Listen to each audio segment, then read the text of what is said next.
Okay, I'm going to do a few things with half guard top tonight, and I'm going to work a tight half guard top passing game, and I'm going to work using sort of a map analogy, and we're going to have 3 landing spots in passing the half guard. Our first landing spot is going to be locking down the leg, our second landing spot is going to be locking down the hip, and then our third landing spot is going to be locking down the upper body. So it's going to be a tight half guard passing game. So let's go with stop number 1. And stop number 1 is going to be locking down the leg here.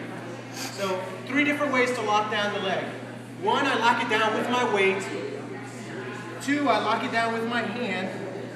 And 3, I lock it down with my foot. So let's look at those 3 in a little bit more depth. If I'm locking down his leg with my weight, and I really want to hold on to it, there's a few key posture details. Number 1, I'm going to take my knees and squeeze them together like that. It creates a little more friction on his leg, and it makes it harder for him to shrimp against it. So if Craig wants to shrimp against my knee now, you see how he's got to elongate his body? It breaks his posture. Now if I'm sitting on it like this, he can stay in a nice tight ball posture and push on my knee and it's weak. And what is he going to do? He's going to pull his leg out. So number 1, killing his bottom leg with my weight. I sit on it, squeeze my knees together. The next thing I do to give me a little bit better posture is I point my knee at his hip and not his head. Like that. Makes it a little bit tighter, and it's even harder for him to get his shrimp on that. He's got it back way up like that. Totally breaks his posture down. So squeezing my knees together, pointing at the hip. Number 2, blocking out the guard, or his leg with my hand. I'm going to grab, way between my legs here, grab cloth, and I'm going to staple to the mat. Like that. And then I'm going to take a really nice angle on it that holds it down tight. This is not a great angle.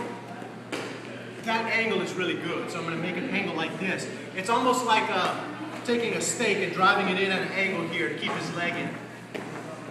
And I'm going to use my jiu-jitsu frame, which is my straight arm, not a bent arm. So I'm going to reach back, grab, staple to the mat, squeeze my knees together, and then point at his hip, like that.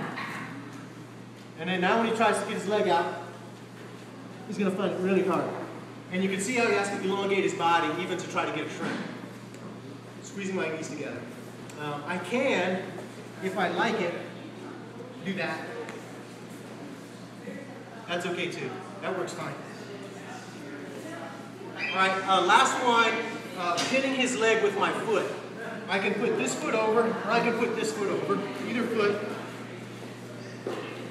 But in both cases, I have to be above the knee.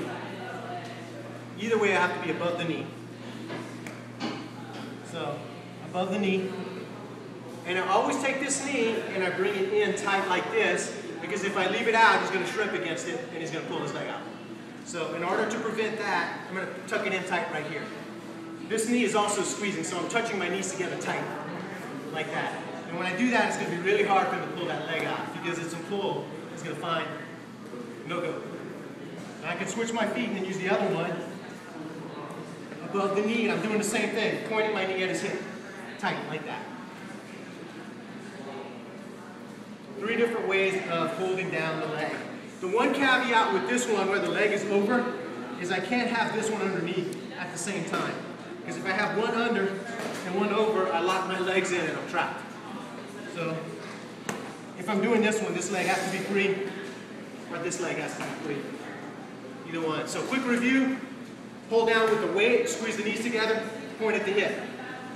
Hold down with the hand, stiff arm, staple, squeeze the knees together, point at the hip. Hold down with the foot, above the knee, squeeze the knees together, point at the hip. Above the knee, squeeze the knees together, point at the hip. Go ahead, cut, and put on another one.